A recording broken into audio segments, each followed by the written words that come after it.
Umurukiko rwaho naho rushitamira hame ya Garden zo mu Rukabuhe bakamba b'amajuni bagira ngo utabonekera ko bashima municipality n'abakozi be abarukora b'imishoro barengeserize no kongera imishoro bwasya bwira abantu bagira ngo kubiha akacweka kamwe ka property tax bakaba tabucweka butano batabamanyise ticicire na kace tushemerera ko no determiningira landlord kandi landlord yine committee ye ukatagire respect to kwasa kumbia ngo bakazo mu council bikirizanga na 5% terachizingi au kanyondo kansala ninya nakweni basa kuchimanya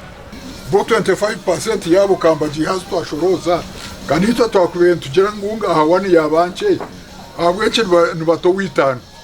bona batira umuko nacandi ko bayinguza n'akacweka kamwe kuba twirene baba hat baragaruce kaha mpaka nshongeje kozurweho eza zibaga amazikabanche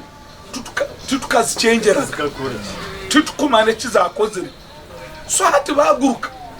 5% tukuzajibaha na 1 tukuzajibaha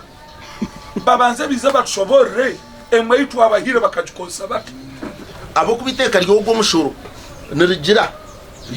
yo umushore sente zba collecting tuzukuza mu kibo cya municipality ne sente zitu itobuzire zita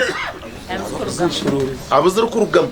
sonya bunkurana umujyango tutense na ndatabunu karakanyo hate ndonde kituratense ndatabunu karakande kigira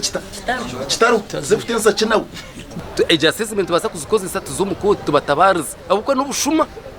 iwe kaniteka imekume mwine 25% no shasibwa 25% kuchirito 75% niyo yitu nkaba landlords kandi ati yo wa 25 washasha kuchizitwe twagamba na meya wa Kabwe division George tumwebaze aho mushoro gutandikire ati nuko kutugira ngo nawe tarakubimanya aho byatandikire ecu nacombere nicyo gusanta kamutangambire kumwaza kongera mbwene hati ngambire shi abantu ambabo naryo nebitara mu buteka kwimuko kwinyuzo mushoro hano yani bagushorozo mutabone yinkwebembera hati nashango yuhurizo shorozo mushoro gonjize utangambi nayo niyo nshongera rya hompo